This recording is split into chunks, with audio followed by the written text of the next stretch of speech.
Maglalagay ako ng cooking oil. Isa lang ko muna itong ham.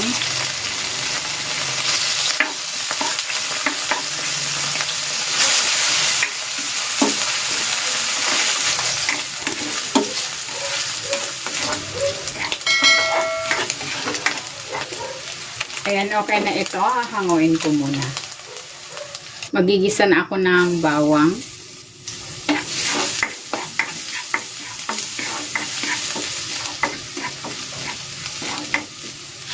Ilalagay ko na rin tong sibuyas.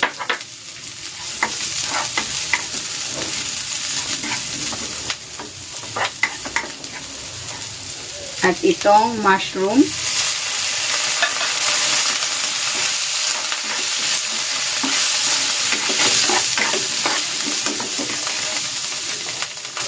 Ilagay ko na rin tong bell pepper.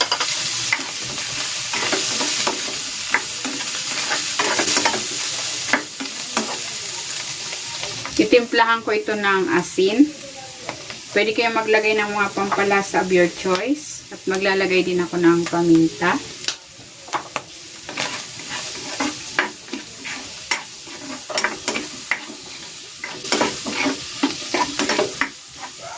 Lalagay na ako ng konting tubig.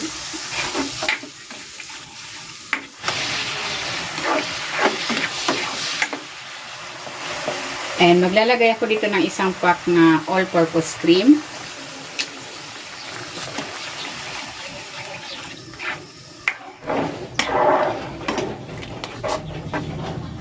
Ilalagay ko na yung kalahating ham.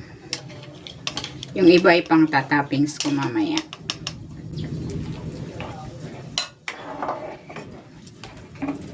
And then, ilalagay ko na dito itong mixed vegetables. Ito ay nabili ko ng frozen.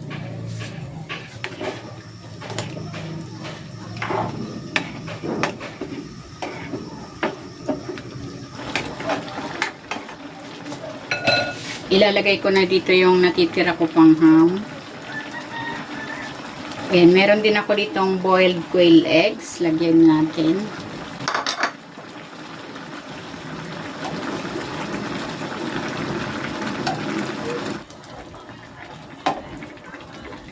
Ayan, luto na itong ating creamy vegetable with quail eggs. Hahanguin ko na ito.